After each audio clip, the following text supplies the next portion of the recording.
Church Society. This is a little less than an hour. Good afternoon, ladies and gentlemen. As you know, I serve as the Regional Field Director for the John Birch Society in New England, the Northeast, and a chunk of the Midwest. I'm very excited about our program today dealing with the global warming issue, and in this case we're exposing the myth behind the global warming hoax, dare I say the word hoax. Not too long ago I visited the Noah Webster homestead in West Hartford, Connecticut, and I picked up a little that Noah Webster wrote in 1810, and it's entitled On the Supposed Change in the Temperature of Winter. He was refuting global warming in 1810, so it's nothing new. There were no Al Gores around those days. There were just some scientists that were making observations. They weren't worried about the world coming to an end, but there were some concerns. The John Birch Society, of course, is hosting this program. In fact, this program is being hosted by the Greater Boston Business and Professional Chapter of the John Birch Society, which meets at this restaurant every last Friday of the month. If you are on our mailing list or email list, if you're not on it, please see me or see Mike Casey, our fearless chapter leader, and he'll be happy to inform you of our events. And our next meeting will be the last Friday in June. I want to recommend some things, and just to say that the John Birch Society has been on the cutting edge of this issue for many years. And I have a copy of our magazine called The New American, and you'll see here an article which we're refuting the global warming issue. In fact, in the early 70s, as our speaker will talk about, there was talking about global cooling. And I remember as I was in junior high school that we were worried about an ice age and the world coming to an end if we don't cut the pollution out and so forth. And I want to make this quite clear. The John Birch Society is not against clean water and clean air in forests. We believe that the free market system and rule by law is where you can address these problems the best way. And if you don't believe that, look at any totalitarian country and to see that economic devastation, environmental devastation that they have in these countries. That will give you evidence of that. I want to recommend some reading. One of the things I highly recommend is a book that I'm reading right now called The Politically Incorrect Guide to Global Warming. This is sort of a book in a series. We have some on the table if you're interested. I highly recommend this. This will make you very conversant. You don't have to be a scientist, because I'm certainly not a scientist, but I feel very confident about discussing this issue with people who do have scientific degrees. And another book that I recommend is written by Dr. Michael Coffman. In fact, he has written several books called Saviors of the Earth. And when I first met Dr. Coffman in, I think it was like 92 or 93, I gave him a book that we published called Shadows of Power, exposing the Council on Foreign Relations, and he said, well, let's exchange books. This book deals with the, I think, the ideological movement, the philosophy, the worldview of those folks that are in the environmental movement, at least some of them, the leaders and movers and shakers. Dr. Coffman has also produced some videos and DVDs and other books, and please take a look at his material. And also he has a website that he'll discuss, and you're free to look at some of the other things he has available. So thank you very much, and I'm sure you're going to have a great program.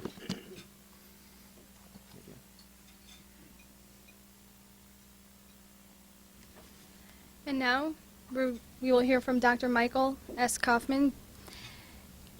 Dr. Michael S. Coffman received his Bachelor of Science degree in Forestry and a Master of Science degree in Biology at Northern Arizona University at Flagstaff, and his PhD in Forest Science at the University of Idaho in Moscow in 1966, 1967, and 1970, respectively. Since then, he has become a respected scientist and ecologist who has been involved in ecosystem research for over 20 years in both academia and industry.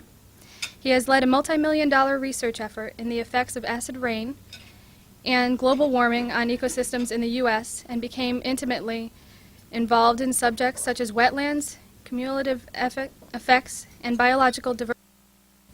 He has authored and produced numerous videos on environmentalism and the global agenda, and played a key role in stopping the ratification of the Convention on Biological Diversity in the U.S. Senate. Dr. Coffman speaks to a variety of groups nationally and internationally who are interested in the scientific truth behind a variety of topics, including but not limited to the environmental movement and the global warming issue. He is currently the president of Environmental Perspective Incorporated and the executive director of Sovereignty International Incorporated. Dr. Michael S. Coffman.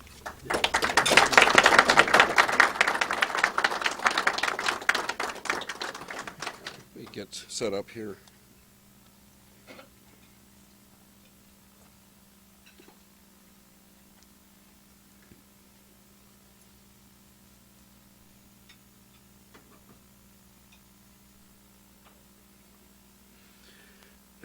Well, good afternoon, everyone. I'm glad to be here. I've always had the opportunity, or enjoyed the opportunity, the John Birch Society in different places and actually across the United States at one time or another. As I was introduced, it was mentioned that I did lead a multi-million-dollar research effort on the effects of acid rain and global climate change on our nation's forests back in the late 1980s and early 1990s. And it was then that I began to realize that there was far more involved in what was going on politically than there was scientifically.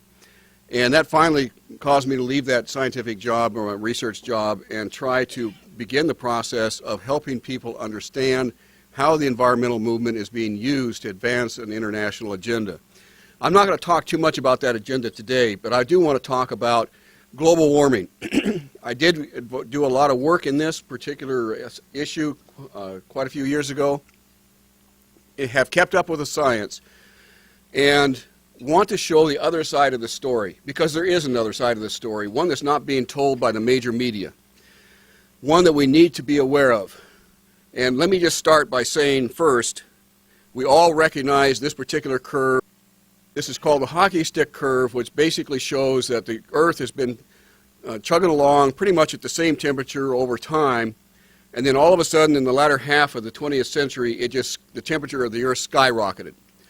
This graph is perhaps one of the most single powerful pieces of evidence to support the concept that man is causing global warming. A bit more about that as we go along, but it has been used by the media, probably on television, you've seen it in newspapers, you've seen it in magazines and so forth numerous times over the last 7 or 8 years. And it is a powerful graph because you can hardly argue against it. If in fact we're seeing this happen today, then it must be man-caused because it's never happened in the past. Then you have the other side of the story about the supercomputers and the 5 global models that they have been using for the last 15 years or so. They've been refining them and so forth, and they're good models as far as models can go, but there are serious limitations to models because the model only projects what the modeler allows it to project. And unfortunately, much of the science that goes into this is lacking. I've heard estimates that there's much as 1 million different variables that have to be considered in climate. And computer in the world right now that can handle that many variables. And as a consequence, they average things and they have to manipulate things so you don't know exactly what's happening in the model. But nonetheless, when that comes out, it shows these horrifying future regimes, temperature regimes, that are going to face the Earth. And the last assessment that was released, of course, in January or February, showed that there was a 90-some-odd% consensus among the scientific community that we were having man-caused global warming, that there is no longer any doubt, no room for argument. Of course, it's big, and the big concern is that we're melting the Antarctic ice sheet. This is going to raise the ocean levels.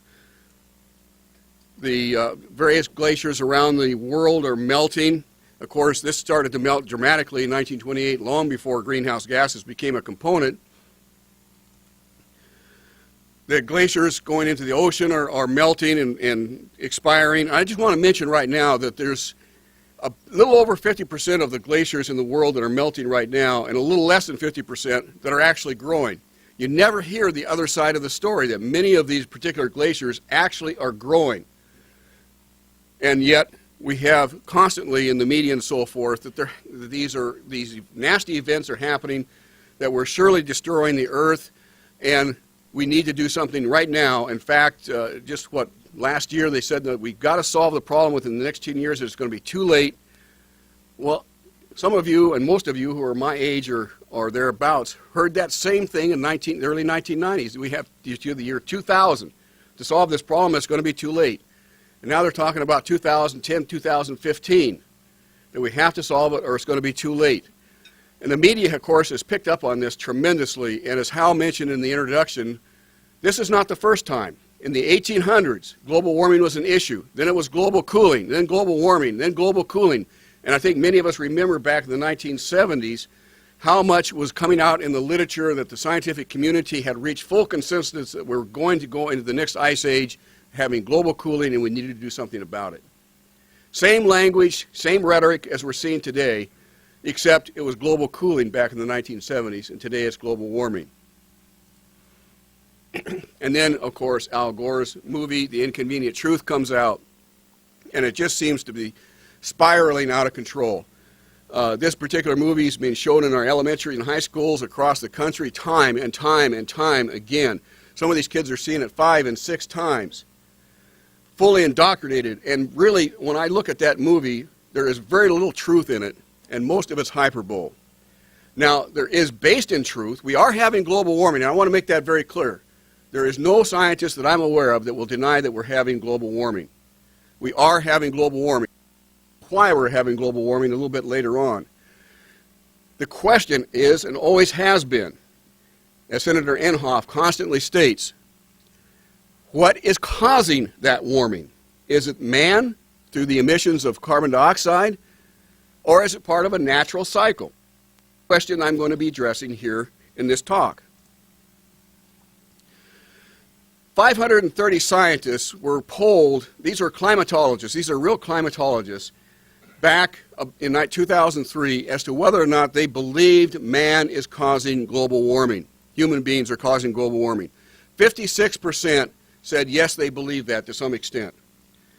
30% said no, they do not believe that at all, and 14% were kind of in the middle. They weren't quite sure yet.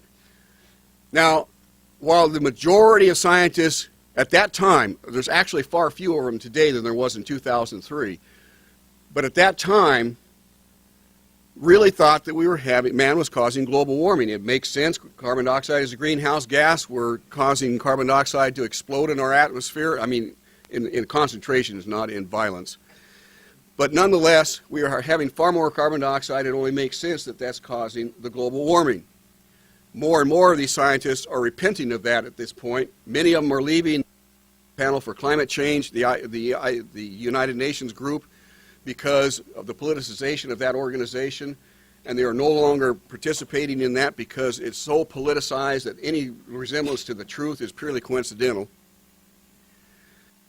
They are joining that 30% of 3 or 4 years ago. The question is, Al Gore and others will say that the science is settled. There is no longer any doubt. The vast majority, like 90% plus of all scientists, believe that man is causing global warming. Is that what this poll shows? No. In other words, that whole concept that the science is settled is blown way out of proportion, way out of proportion. The same poll asked the question, is the scientific debate about climate change over? 56, the exact opposite of the last graph, 56% said no, it's not settled anywhere close to being settled. And yet you continually get these articles in the newspapers, the evening commentaries and so forth, that global warming, the science of global warming is settled. We have to take action now, lest we destroy planet Earth and us along with it. Now, just what does the scientists that disagree base their disagreement on? I'm going to just give you a little bit of that right now. I'm producing a DVD that goes into more detail, but right now, initially, the first thing that they saw that even though there is an increase in temperature and it's, at the same time we're having an increase in carbon dioxide, that it really is not looking like it's a cause and effect relationship. For instance, back in the early 20th century, the first half of the 20th century is where most of the warming occurred. At the same time, carbon dioxide started to increase yet. So the carbon dioxide was only increasing slightly, temperature was going up radically. And then, from 1945 to 1975, the reverse occurred. Carbon dioxide levels began to really shoot up. At the same time, temperatures were going down. Now, that does not disprove the carbon dioxide forcing theory. These could be just natural anomalies and so forth in the data stream. That's a fairly short period of time in climate history. So you can't say that they're wrong about carbon dioxide, but it does raise a question. In 2004, there was a bombshell in the whole man-caused global warming theory. The hockey stick curve came into serious disrepute.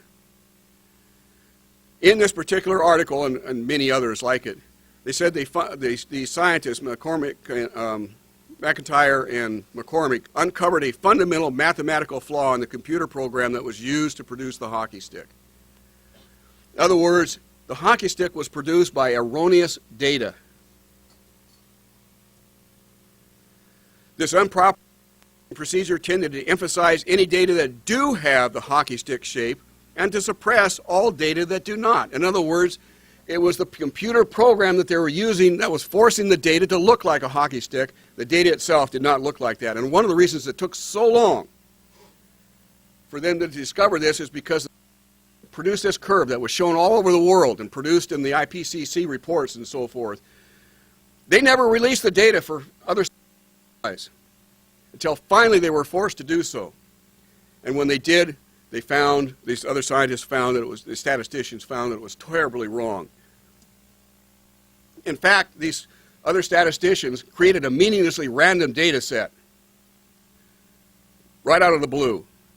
And what popped out was a hockey stick. No matter what data they put in, they were going to get a hockey stick out of it. This really destroyed one of the best credible evidences of man-caused global warming that the United Nations and those proponent man-caused global warming had. What did they do about it? They treated it as if it never existed in the first place. They never acknowledged that they were wrong. They just went on and used other circumstantial evidence to demonstrate their case and said that the science is settled and we shouldn't be discussing it anymore. Now, what happened when the hockey stick was corrected, when they used the same data set in a correct fashion? What you had was here the hockey stick, and then once it was corrected, lo and behold, there was a lot of variability. In fact, this variability matched everything else that they had done before, hundreds and hundreds of research efforts. And if you look at the biggest curve, the biggest jump in temperature occurred in the first half of the 20th century, before carbon dioxide became a major player. And not only that, but this big hole is called age. Well over 100 research projects all over the world had shown this little ice age where it was about a degree and a half colder than it is right now. And that was all wiped out by the United Nations with this hockey stick. It was totally ignored. And not only that, but if you look at this end of the curve, back in the 1400s, and if you go back to the 1200s, it even gets warmer. It's called the medieval solar optimum, where it was much warmer than it is right now, by a degree and a half warmer. In other words, what we're seeing today is really nothing different than what has existed in the past. And if you go back 3,000 years, you see the little ice age and you see the medieval climate optimal, and you go back further and bingo, all of a sudden it's a couple degrees warmer than we find right now. So what is all the panic about? Obviously, the polar bears managed to survive these events just fine.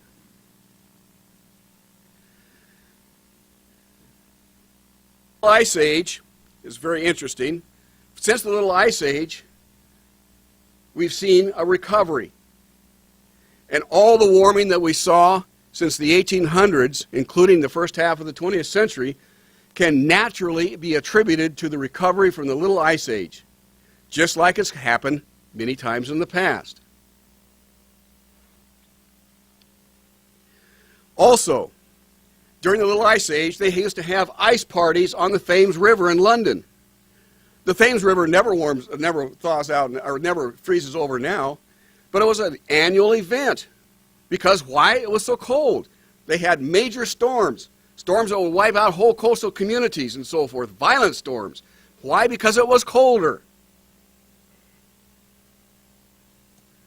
At the same time, in Greenland, in the medieval optimum, back in 1200 AD, is when the Vikings colonized Greenland.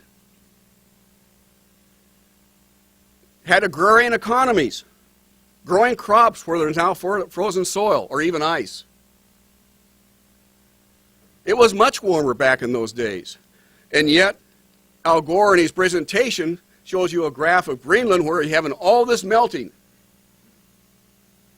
Well, it's very interesting that all this melting is occurring right where the Vikings used to have colonies. Crops. Maybe this warming isn't so bad after all.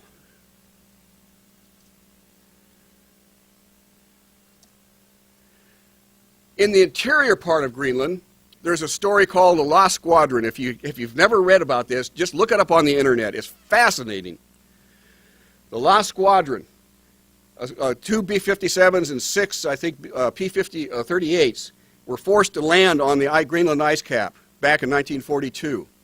They finally found those planes in 1992 and 68 feet below the ice surface. Now, does that sound like the interior part of Greenland is thawing out? I don't think so.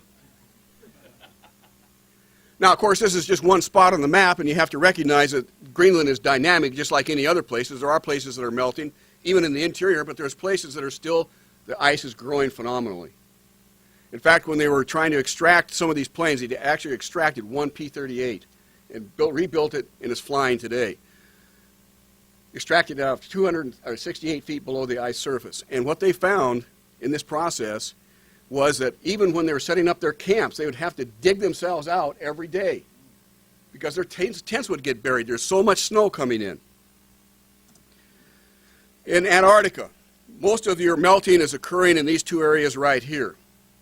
Most of those areas are actually out. So much of that area is actually out as far as an ice cap over the ocean. That's not going to contribute to any ocean rising because if you've ever had a glass of water, put ice in it, ice will melt, but the level of the water won't change. So all the ice over the Arctic doesn't mean anything as far as raising the ocean levels are concerned.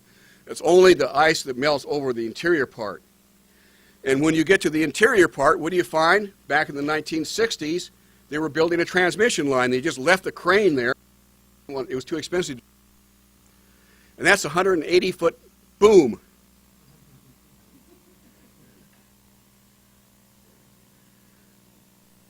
The interior part of the ice cap, in fact, many of the scientific articles over the last 5 years have been showing that it's getting colder and they're getting more snow in the interior part of Antarctica. Now, many, many times in the past, it's been much warmer than as you go back about 10,000 years. You'll find that there are peaks that are much, much warmer than they are today. And notice how fast they accelerated to that warming period and then decelerated to the colder period. What we're experiencing today is not that bad. In fact, if you look at even the ground-based data, this is from meteorological stations around the world, you find that there is a fairly steep curve of warming occurring. However, data is in controversy right now because the satellite data, which is accurate to 0.06 degrees centigrade, shows a much shallower curve. And there's been arguments back and forth over the last 20 years since this data started first coming out as to which. The problem is that the ground-based data suffers from what's called the heat island effect. Say back in the 1950s, you had a city and so forth, and the airport was out in the country. Over time, 2007, the city has expanded its city limits, and now the airport's completely surrounded by tarmac, asphalt, tarred roofs, and so forth. They've shown that when that happens, the temperature will go up by 4 to 8 degrees Fahrenheit. That's called the heat island effect, and it's very common. Well, how do you get that air out of the data set taken from the ground? It's almost impossible. You have to just guess. Well, are their guesses correct? Nobody knows. So the ground-based data set are highly suspect to those who believe that man is really not causing warming. We're just recovering from the Little Ice Age. Then you come to Al Gore's movie, The Inconvenient Truth. And most of you have probably seen this. Some of you may not have bothered to go out and rent it. But he shows this beautiful graphic. I mean, it's huge. It's 60 feet long He walks in front of it showing the correlation, the supposed correlation between carbon dioxide levels and temperature, saying that there's a high correlation. The United Nations does the same thing in their graphs, their reports and so forth. Well, when you see a graph that's separate like this, be highly suspicious, because they're trying to hide something. Almost inevitably, when you see two graphs like this separated, know that they're trying to mask something. And what happens is, when you actually superimpose these, you find that the temperature precedes the carbon dioxide levels, either going up or going down. Almost unanimously across the entire 400 to 600,000 years. There are some exceptions, but most of the time the temperature precedes the carbon dioxide. Now, how does that happen? Let's just take a look at one of these areas about 2,000 years ago. What you find is that the temperature goes up in recovering from the ice age that was occurring, but the carbon dioxide lags. It lags by about 800 years. And that's fairly consistent. It varies from anywhere from 600 to 12 to 1,400 years, lags. Why? Because oceans take that long to either warm up or cool down. And the amount of carbon dioxide that can be held by the ocean is highly sensitive, dissolved into the into the ocean, is highly sensitive to temperature. The warmer the temperature, the more carbon dioxide it has to release, because it cannot stay soluble any longer. And the cooler the temperature, the more it can hold. So when the temperature goes down, of the Earth goes down, more of the carbon dioxide is absorbed by the ocean as it too cools. But it takes hundreds of years, not 50 years as they're claiming right now. Then you go back 219,000 years, you see the little medieval optimum, the little ice age and so forth. Periods in the past that it was much warmer than it is right now. But what I wanted to show you this graph for was that if you take the last 10,000 years, look at the slope of that. Is it going up? No, it's going down. There are many scientists today that believe we're heading into the next ice age. Now, is that going to happen in a lifetime? Probably not. But at the same time, greater danger of another ice age based on the data that exists than there is that we're heading into in a super hot period. Because it's been much hotter than it has been recently in the last 10,000 years. Just how important is carbon dioxide as a greenhouse gas?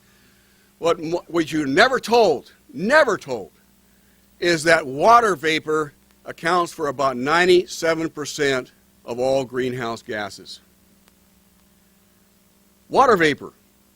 These are not the clouds, but they're the humidity that we're experiencing outside right now. In the desert, you don't have much humidity and so forth.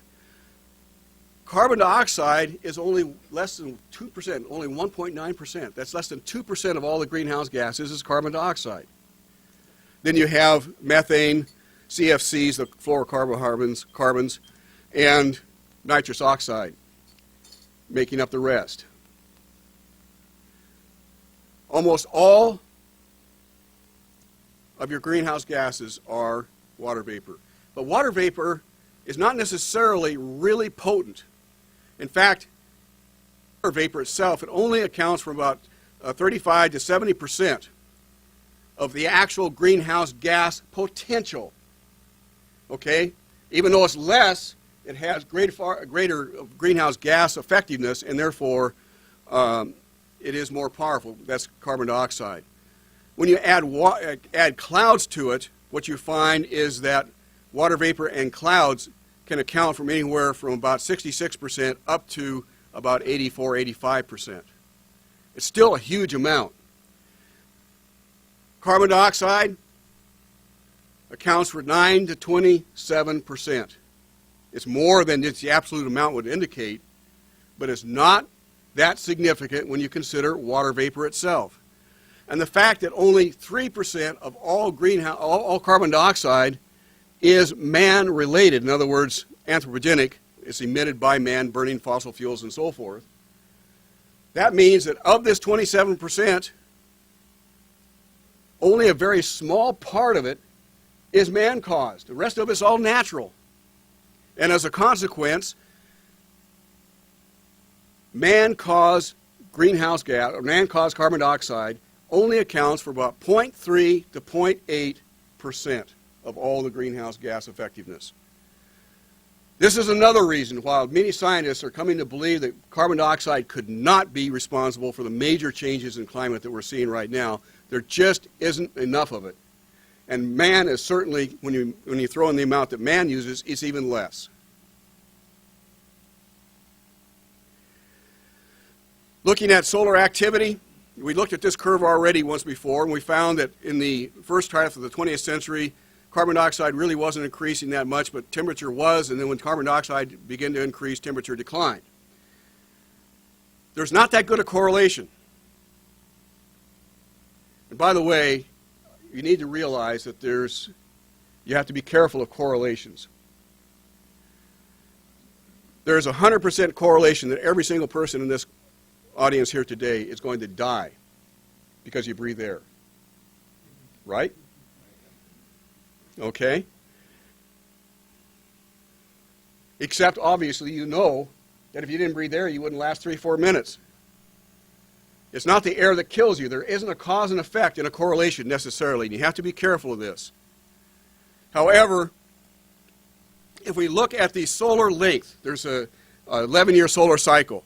It sometimes gets up to 12 years, sometimes it's 10 years, and so forth. And when you plot this over the temperature of the Earth over the last 400 years, what you find is that there is a very close correlation. It's almost 90%.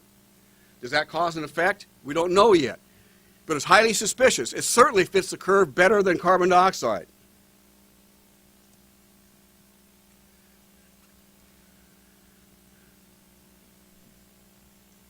If you look at solar cycles over a long period of time, back into the 1500s, what you find is that there is a good relationship between that and the Earth's temperature as we're able to determine it.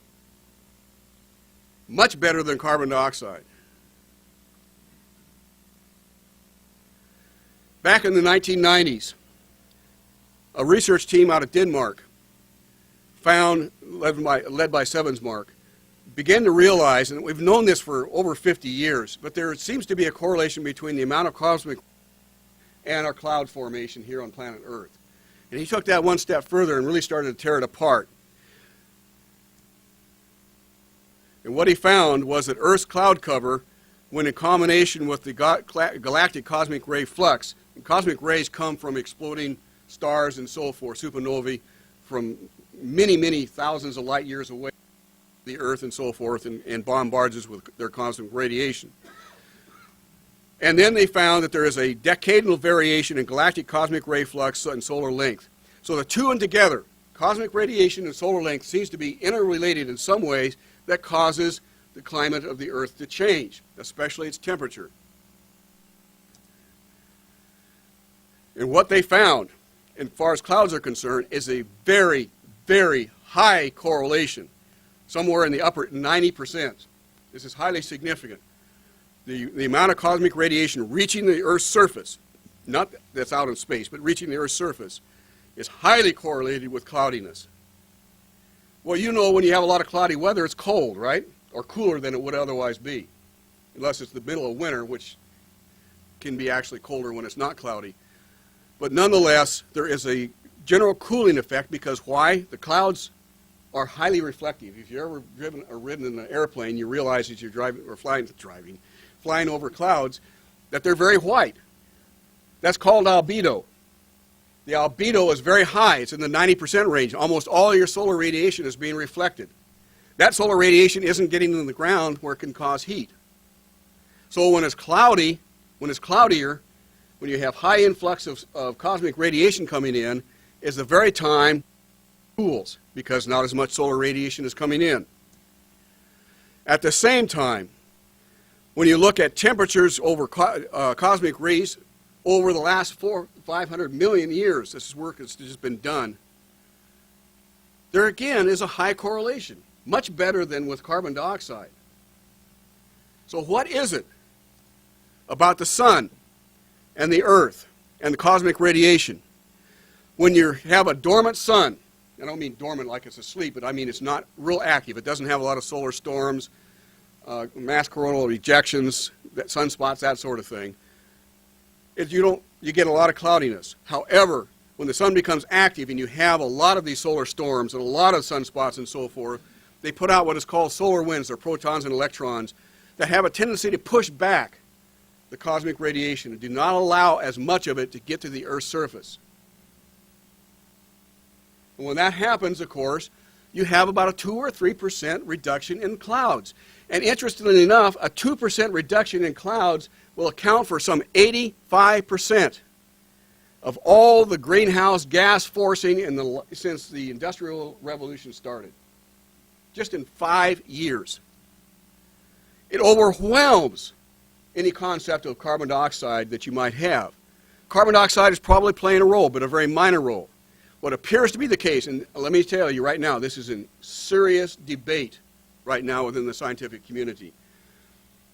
And I'm going to be pretty hard on scientists. I'm a scientist, yet I cannot see the perversion of science that is happening right now in this particular issue.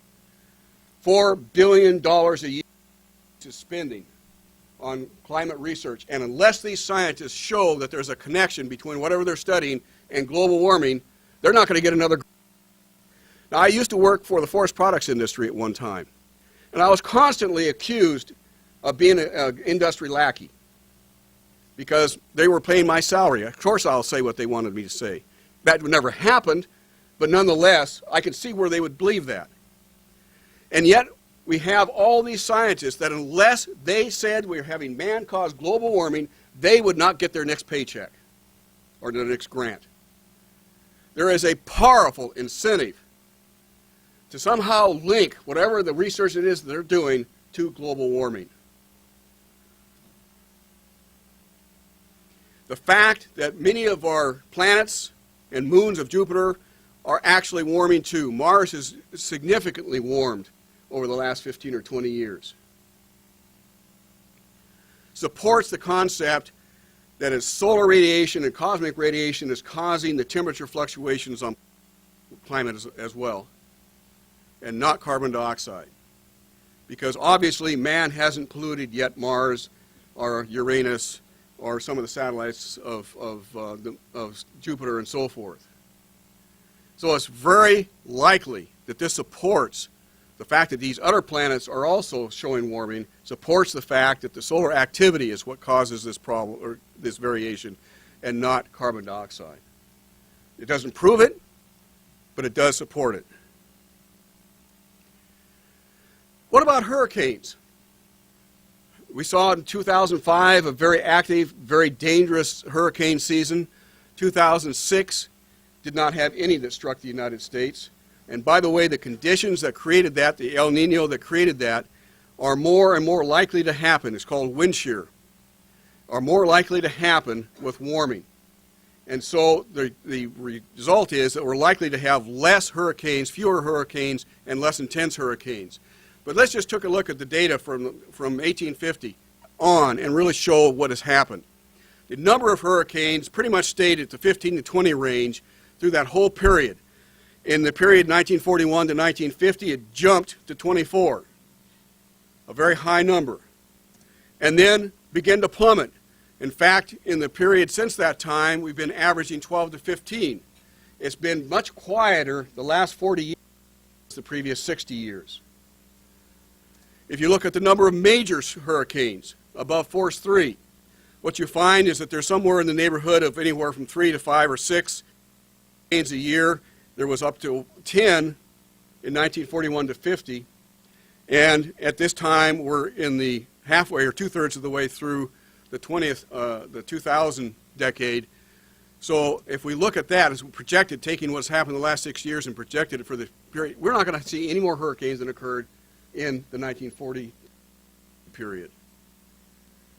So are the number of hurricanes really increasing? No. Our perception that the number is increasing because we had such a quiet period for the past 40 years up until the mid-1990s. Finally, there is really nothing ever said, and this is one of my greatest disappointments, nothing ever said in the media about the fact that CO2 or carbon dioxide can be quite beneficial. Why? Because carbon dioxide is the food.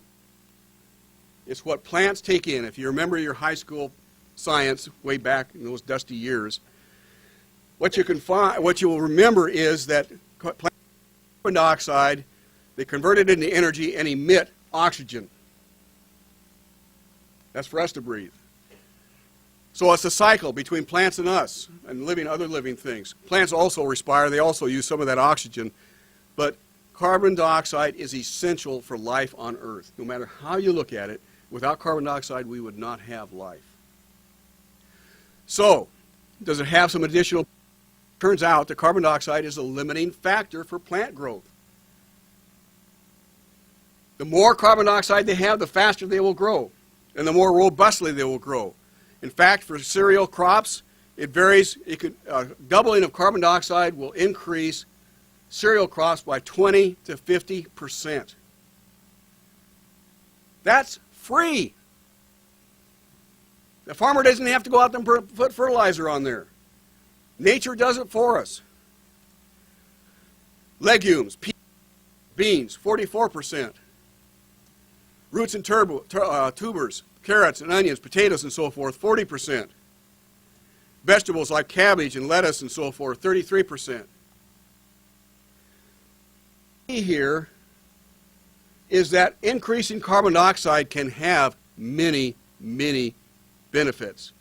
In fact, NASA has actually seen this from their satellites, where the red areas are where you're finding very much greener than they used to be. First started doing this. Part of that's temperature, part of it is carbon dioxide. Because the more carbon dioxide is, the better the plants will grow. In fact, they really show their best results when you have stressed conditions, a drought or pollution or something. So these third world nations that are living on the edge of starvation can be greatly benefited by increased carbon dioxide.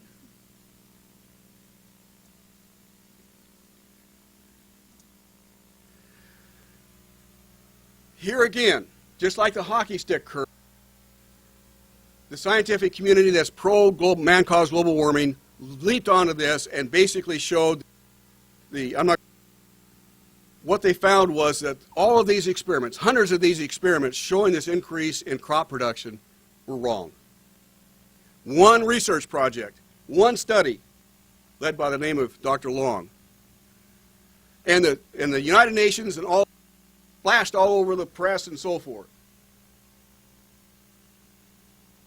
6 months later, a group of scientists from 10 different nations, or 10 different scientists from 4 different nations, totally discredited that report, and that there is no difference, that we do see these kinds of increases with increased carbon dioxide.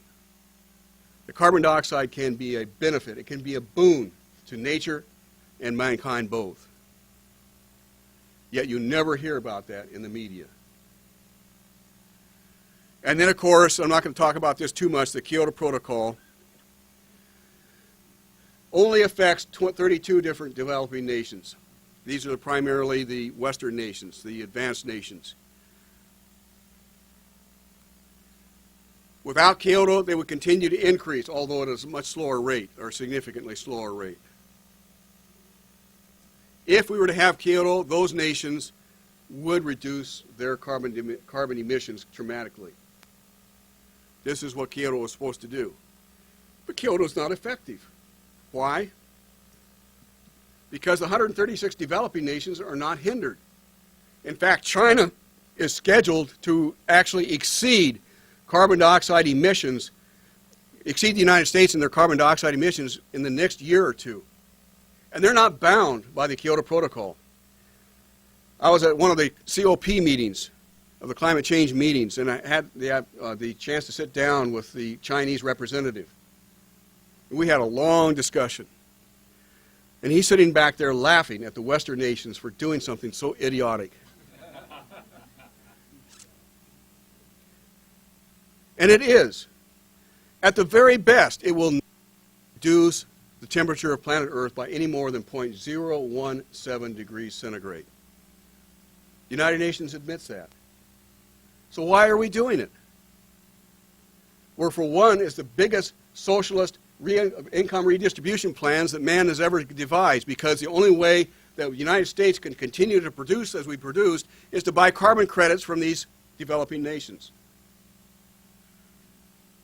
In other words, just give them money so that we actually buy the credits that they should have if they were actually industrialized. That does two things. First of all, it makes us go broke. But secondly, it makes these developing nations dependent upon us for their very survival, because they're getting all this money from the first world nations, particularly the United States. And it prevents them from ever industrializing, because they no longer have any pollution credits to use themselves. They've sold them all. It is a perfect mechanism to keep the third world nations in obedience to the global. And this is perhaps what irritates me the most about the whole global warming issue. It is just literally nothing but a scam. Now, there are a lot of people that honestly believe that we're having man-caused global warming, and I give them credit for that.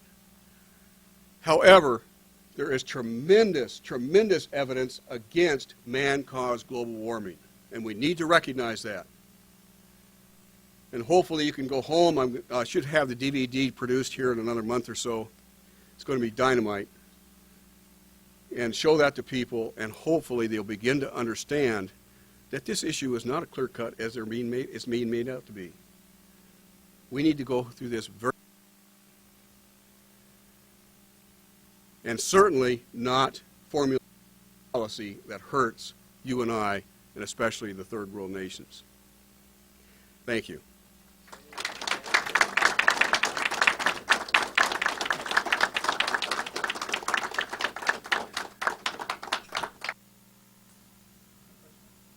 Yes. What effect did the atomic bombs have in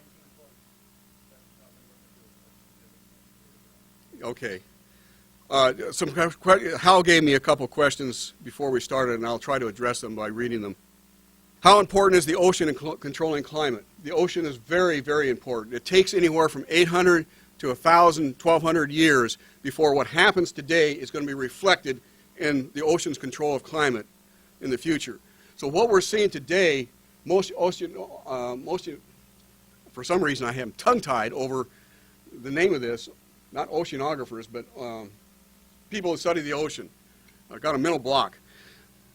They will say to a person that what is happening in our atmosphere today will not be reflected for another 800 to 1,000 years. So the warming of the ocean, and it's not much, but it is there, probably occurred from the little ice, or from the solar optimum that we had 1,200 years ago. It is important because it does control our climate. Another question is the science of CO2 caused warming so uncertain. I've already answered that. What happens to those scientists who disagree with the man-caused orthodoxy? Scientists have changed their minds. They've dropped out of the IPCC and so forth, and all of a sudden they find themselves without funding. It's that simple. And you see Al Gore's house. I don't know how many of you listened to his Senate testimonies back in March. Senator trying to nail him on the fact that his electric bill is something like $3,000 or $4,000 or $5,000 a month. It's 30 times more than the average American. And he was up there pontificating on how we must reduce our energy consumption. And he has no intention of reducing his. John Travolta, carrying the flag against global warming, has 5 different jets, actually has them parked at his house in different terminals or surrounding his house. Does he have any intention of cutting back on his energy use? None. And you'll find this pretty consistently of those who actually are saying to us that we need to reduce our footprint are themselves of doing the same. It's pure hypocrisy. It adds one more level of interest in the sense that these people have an agenda. They don't really care about the environment. The environment merely serves as a surrogate issue to advance an agenda. And they're above all of that. They don't have to do what they're telling everybody else to do. Why are the United Nations, the U.S. government, and media pushing so hard everyone that we're having global warming? Well, I touched on that. But the fact is that there is a overall arching global agenda. There are 5 major power factions in the world. One is the American faction that I think all of you are very familiar with. Another one is the Socialist Europeans. In fact, we were at the Conference of the Party meeting in The Hague back in 2000. And before he left office, President Clinton wanted to have a deal made with carbon credits and so forth, and they negotiated right to the last hour, all night long, negotiate how we were going to use carbon credits to buy the ability for us to continue our production. And at the last minute, they finally, at 4 o'clock in the morning, hammered out an agreement. And when everybody got up the next morning and they presented this agreement, Germany and France nixed it. Why? Because they didn't want the United States any way out. They wanted to keep us under the thumb, where our economy would be ruined because we did not have the ability to buy carbon credits. There's these are global. You don't know. Even in the John Birch Society, you very rarely will hear some of the things that are really going on behind the scenes. They are cutthroat. Another one, of course, is the Arabs. Saudi Arabia, heavily sponsored Al-Qaeda. Now, they don't do that formally through the government, but many and so forth do. And I can get into all of this stuff, and I'm not going to, but there's a reason. Because if we all of a sudden turn basically our economy over to an international organization that would be required with Kyoto, we would no longer have control over our own destiny. One of the things that I've really been pushing the last 5 or 6 years is the threat to private property rights. And I've kind of gotten off the global warming issue. Now I'm coming back because of what's going on right now.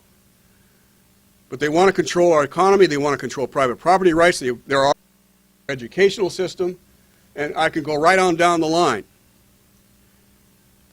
We're not going to have, your kids are not going to see the United States that we have enjoyed in our lifetime because of this agenda.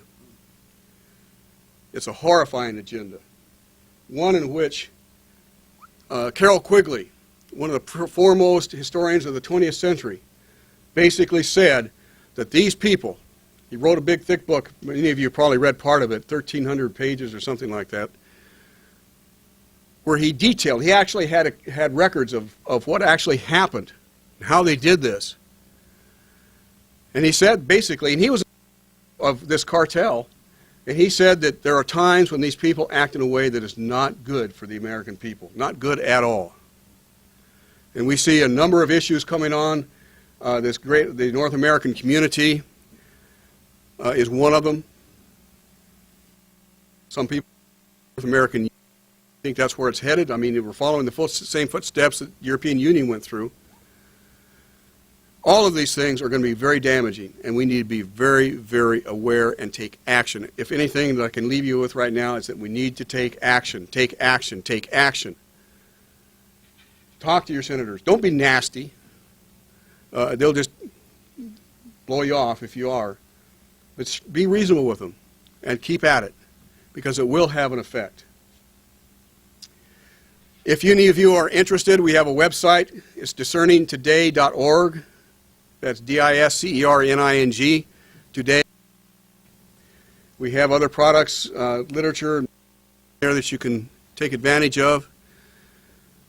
But we are in a battle for the life of our kids, our grandkids, and for the heart and soul of the United States, because our Constitution, as many of you probably recognize, is very close to being in tatters. And control finally hits. It's not going to be a pleasant sight. Thank you.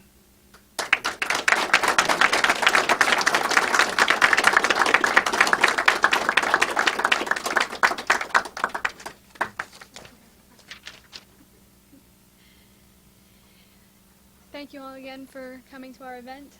There are videos and DVDs by Dr. Coffman on his table here. We have books and magazines and many things for the JBS also. And Harold Shurtleff.